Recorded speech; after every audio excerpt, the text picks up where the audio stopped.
Apoio Cultural Millennium, Centro de Línguas das Faculdades Trilógicas. Instituto de Ciência e Tecnologia Kepp e Pacheco, mantenedor das Faculdades Trilógicas Kepp e Pacheco e Nossa Senhora de Todos os Povos. Livraria Próton.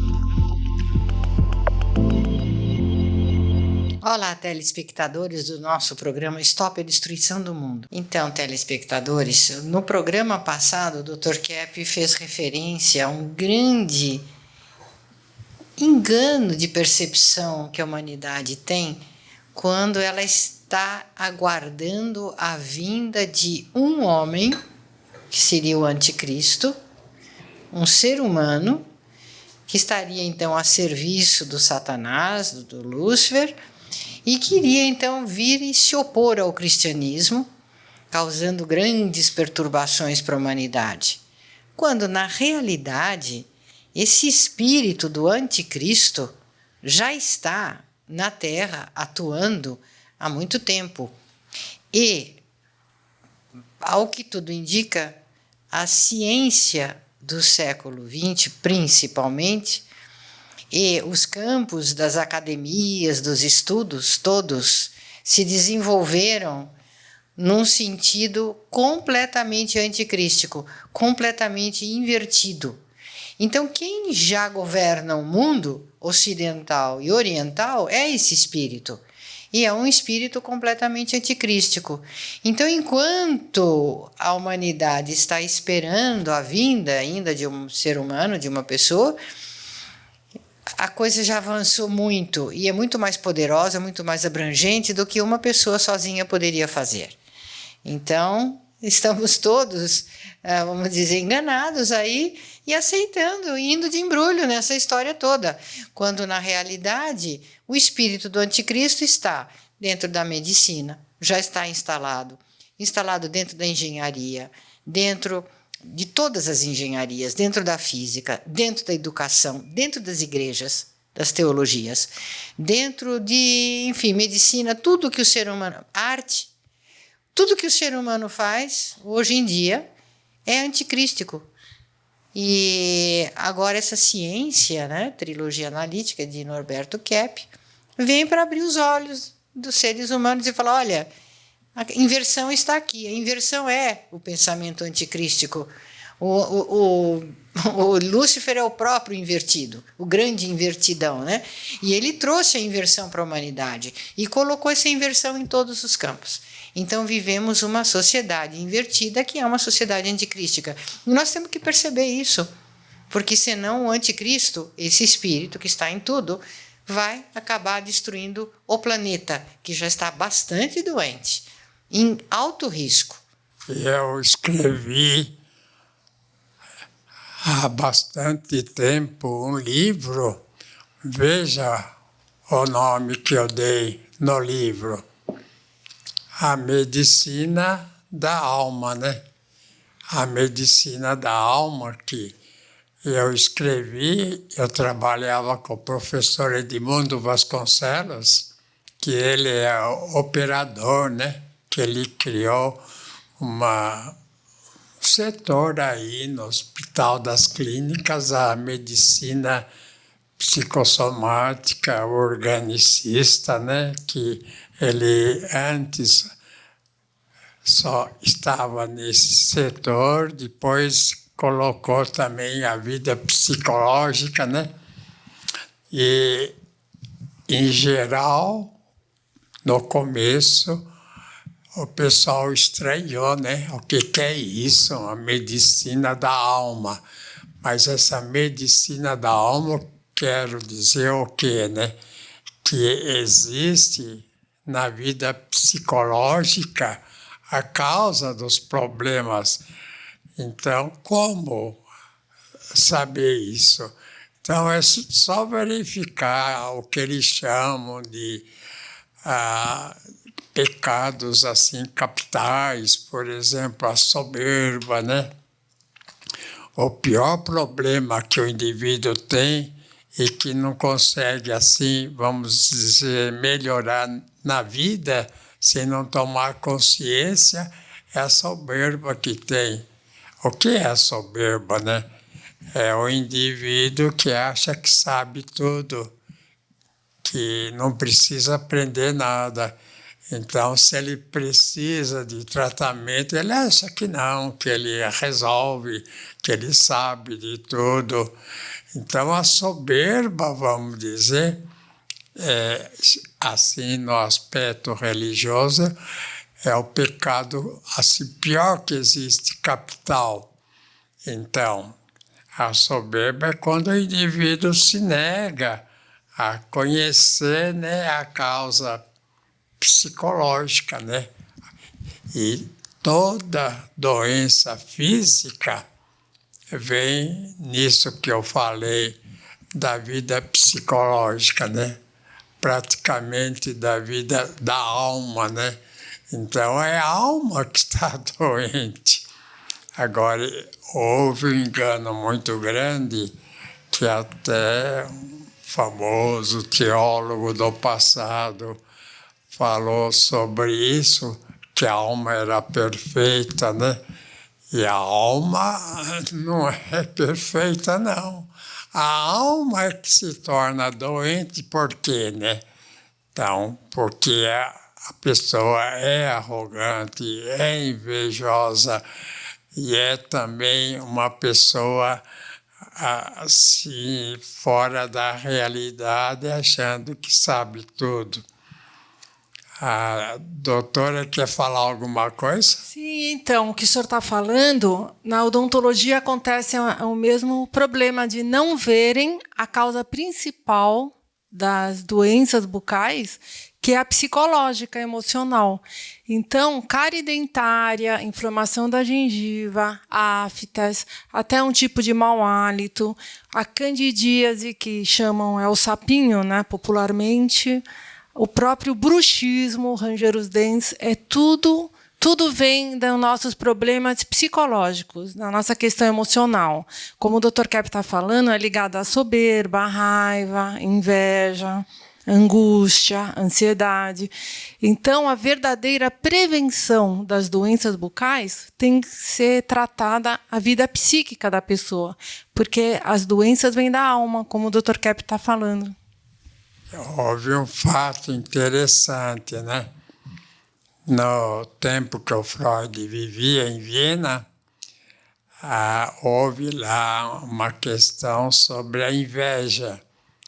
Então, o Freud até falou dessa questão, que a inveja, de fato, era assim, perniciosa, etc.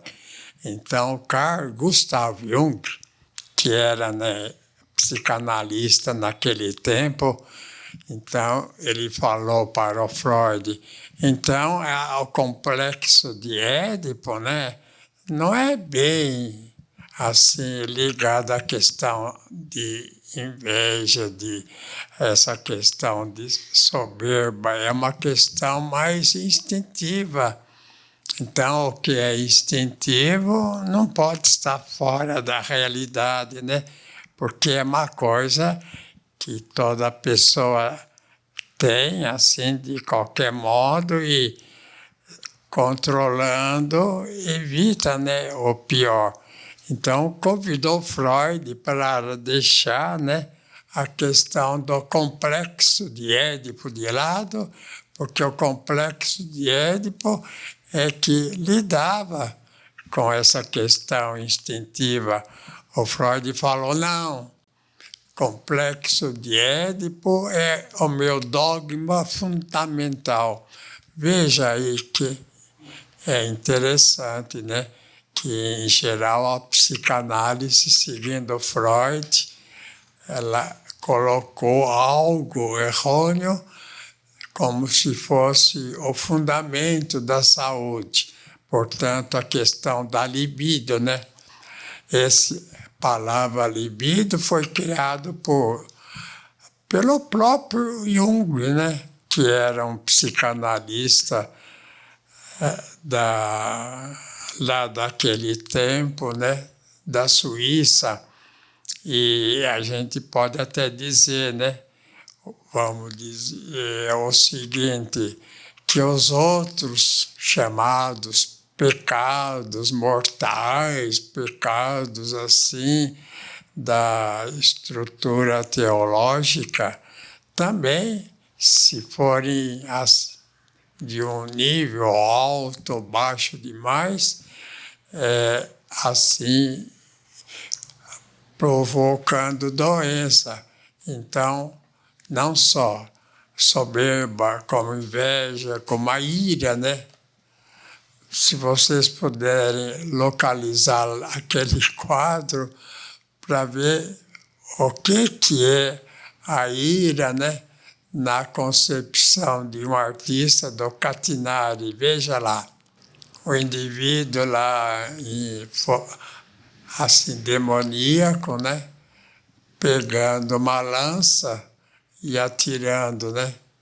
Então, veja, né, que há na própria literatura, na questão assim, vamos dizer, artística, existe então essa ideia que a ira é perigosa. O que mais, né? Além da ira, a questão, por exemplo, da avareza.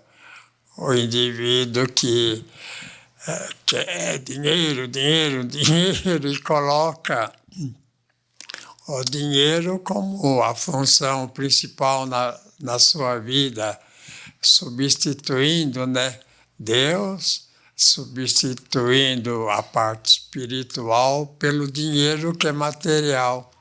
A gente pode dizer que os 3 elementos piores que levam o indivíduo para a doença é o excesso de soberba, o excesso assim, de inveja e a questão da ira. Agora tem também um quarto que é a questão da avareza, né? O indivíduo que quer tudo para ele, avarento, é uma pessoa que se torna doente. Então, a questão da doença vem toda ela no indivíduo da alma, da vida psicológica, e aí atinge o corpo. Então, quando o indivíduo tem uma doença qualquer, então, veja, antes dessa doença, o que havia no espírito da pessoa. E aí, descobrindo, a pessoa começa a sarar. Então, se não houver, por exemplo, um conhecimento praticamente da fé da pessoa, porque a fé é que mostra a verdade. Então, em geral, né, a filosofia fala que a verdade vem do quê, né? Vem da pessoa que sabe qual é a verdade, que a pessoa assim pensa, por exemplo, tem uma vida de pensamento exata, e não que a questão, por exemplo, da doença tem que ser vista no chamado 7 pecados capitais também. Quer falar, Sidney? Dr. Kepp, o senhor me fez pensar na teologia. Na teologia, o homem quer estudar Deus, mas ele quer fazer isso sem verificar a própria alma, sem a psicanálise, o estudo da alma, o estudo da patologia do ser humano. Como o senhor falou, por exemplo, considerando os 7 pecados capitais. Então, a teologia, e as igrejas todas deveriam pensar nisso, a teologia, ela foca em Deus, que é o Altíssimo, que é difícil de se conhecer. O que podemos propor sobre Deus sem antes nos olharmos, sem antes nos analisarmos, vermos em nós a maldade, nossos pactos com o demônio. Então, essa sua aula, Dr. Kepp, me fez pensar nisso, que a teologia ela precisa muito desse conhecimento, do estudo da alma, da psicanálise integral, até mesmo para poder falar melhor de Deus. Então, e tem outros ainda, né? Além desses 4, tem a questão do excesso de alimentação, da gula, né? É perigoso. O indivíduo não pode comer demais e nem de menos, né? Tem que, vamos dizer, controlar a alimentação. E o que mais, né? Tem a questão do prazer. O indivíduo que quer ter uma vida de prazer só, que quer só viagens, sexo, questões assim de prazer no mundo, né? Além de alimentação também, né? O indivíduo assim é um indivíduo que cai doente. E também, né? Os 7 que antes, né, a religião chamava de pecados, né? A gente pode dizer que são doenças, né? Quer falar? Eu estava pensando sobre a questão, quando o senhor falou agora do princípio do prazer, né? Todos querem prazer. Eu estava pensando na questão da educação, que hoje os pais estão muito materialistas. Então, as crianças, né, a gente estava até comentando hoje de manhã, que muitos pais falam assim: eu quero dar para o meu filho o que eu não tive. Então, dá para a criança questões materiais. E a criança vai nesse princípio do prazer, eu quero, vai para a escola, ela quer que o professor dê tudo para ela. Então, gera um conflito muito grande de não ter esse aspecto mais elevado, de ter a questão da alma. Eu estava atendendo uma criança de 8 anos, em que os pais separados, e a criança começou a ter assim problemas muito graves na escola, de não aprendizagem, tirando 0 em tudo, e também problemas de saúde. Então, quando foi analisada a questão, foi vista isso, os pais muito materialistas. Então, o quanto as crianças sofrem quando não se trabalha a questão mais elevada, a questão psicológica e a questão espiritual, né? Então, tem o seguinte, né? Essa questão do dinheiro, né? Que, em geral, as famílias fazem com que os filhos dêem assim, importância muito grande em serem ricos, né? Porque como os pais tratam os filhos, então, se não dá educação, por exemplo, os filhos vão fazer a mesma coisa com os professores. Eles não vão ter equilíbrio para aceitar os pais e nem os professores. Veja aqui, ó, um livro que eu escrevi para mostrar o erro do Karl Marx. E o Karl Marx escreveu O Capital. Então eu coloquei trabalho e capital para dizer o seguinte: se o trabalho, se a questão, por exemplo, do capital não vem do trabalho, né? Então vem de uma herança, a gente pode notar que uma família que deixa uma herança muito grande e os filhos, em geral, não ganharam esse dinheiro, mas foi o pai que ganhou, os filhos nem sabem o que fazer com esse dinheiro que herdou, né? Então, facilmente joga fora, né, a herança que herdou, porque, né? Porque não deu duro, vamos dizer assim, para ter aquela vida assim, farta, né? Uma vida assim, vamos dizer, de realização, né?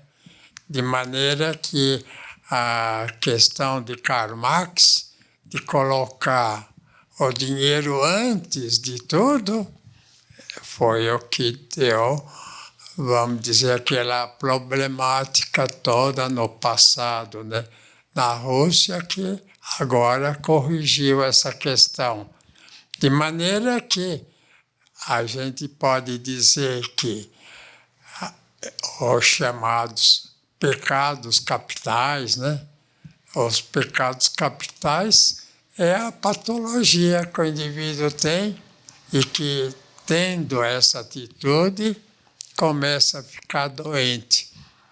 Então, o que a gente pode deduzir é isso, que a questão, assim, vamos dizer, teológica, tem que ser vista no tratamento da doença mental. Então, para o indivíduo ter equilíbrio, vamos dizer, na vida física também, para ele ter uma vida social normal, ter uma vida de saúde normal, ele tem que ver qual desses fatores, né? Principalmente aqueles 4 fundamentais, quais desses estão falhando mais, e se corrigir, ela jamais vai ter, vamos dizer, essas doenças tão comuns hoje em dia. Então, a própria morte, né, veio disso. A gente pode incluir aí a ação demoníaca, né? Agora, como é que faz, né? Porque a ciência falou que demônio não existe. Imagina, se não existe, né? O que Cristo veio fazer no mundo, né?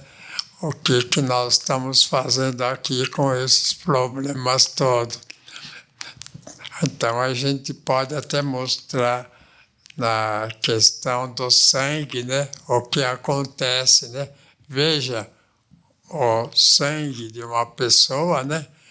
Olha lá, os glóbulos vermelhos ainda existem, né? Com os glóbulos brancos, que são saudáveis. Mas o que acontece nos glóbulos vermelhos? Existe uma mistura entre um e o outro, né? Então, que sinal que é esse? A pessoa hematológica, né? A pessoa que cuida da hematologia, então vê aspecto assim material. Mas nós mostramos nesse sentido aí a parte espiritual. Se os, vamos dizer, glóbulos vermelhos estão amontoados, é sinal que na vida psíquica também existe uma mistura muito grande entre o bem e o mal. A Índia quer falar alguma coisa? Sim, Dr. Keppe. Nossas pesquisas de sangue mostram que doença vem da alma mesmo, porque o sangue é renovado cada 3 meses. Então, essas imagens mostram que nós pensamos, sentimos, agimos os últimos 3 meses. Eu também queria mostrar esse livro da Cláudia Pacheco, que é muito interessante. Então, a questão da saúde, né, é importante. Então, a gente pode dizer também o seguinte: de onde que vem a morte? O ser humano não foi criado para morrer. Agora tem que morrer. O que deu a morte para o ser humano?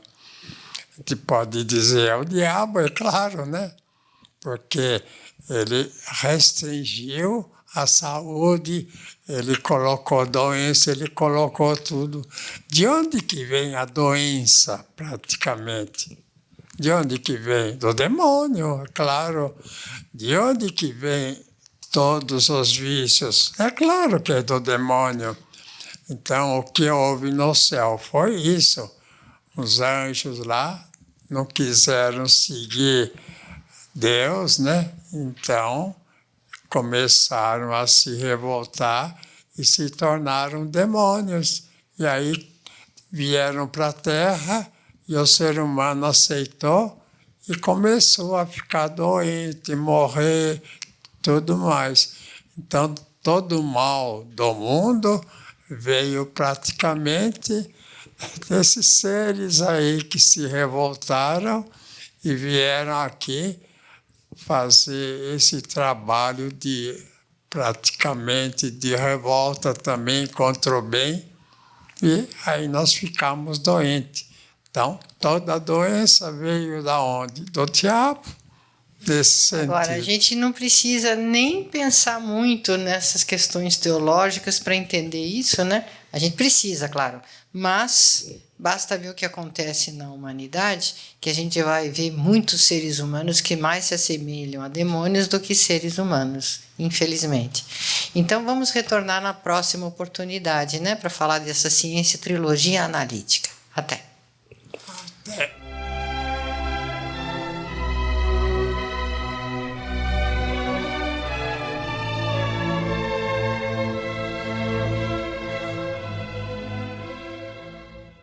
Uau, poluição, recursos escassos, mudanças climáticas, chega disso. Vamos falar de soluções. O Cap Motor é um motor de corrente ressonante. É o produto de uma nova física chamada de magnetônica, desenvolvida por um renomado cientista chamado Norberto Keppe. O que Keppe fez foi desinverter Einstein, cuja teoria limitou nossas possibilidades tecnológicas, sugerindo que a energia vem só da matéria.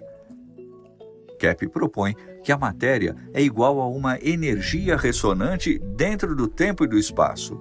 Pois bem, quando os engenheiros idealistas do Cap Motor compreenderam a magnitude dessa ideia, eles conceberam toda uma nova abordagem ao design do motor. Essa tecnologia única trabalha tanto como motor quanto como gerador. Como Tesla previu, o Cap Motor acessa uma fonte inesgotável de energia limpa, magnética, capturada diretamente do espaço. A solução para a questão energética do planeta já está em nossas mãos. Estude conosco e contribua com essa mudança tão necessária para o planeta. Conheça as opções de cursos livres e pós-graduação oferecidas pelas faculdades trilógicas. Entre em contato conosco hoje mesmo para mais informações. 11 9 8207 3193.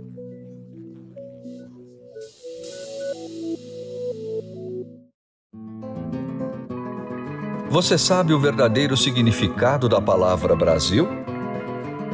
Brasil, nome que significa Terra Prometida, Ilha da Felicidade, Terra dos Bem-aventurados. E não um derivado da madeira vermelha aqui encontrada, pau-brasil. E sabe o que o Brasil representa para o futuro do planeta? As profecias e previsões sobre o Brasil, feitas por literatos, reis, filósofos, pensadores, cientistas, todas apontam um futuro radioso para a nossa pátria. O Brasil deverá ser o líder do novo mundo que surge precisamente agora. A Era de Ouro da humanidade, Quinto Império. Conheça a verdadeira história do Brasil que não nos é contada nos livros das escolas. História Secreta do Brasil. www.livrariaproton.com.br. Proton Editora, a editora oficial das faculdades trilógicas Keppe e Pacheco.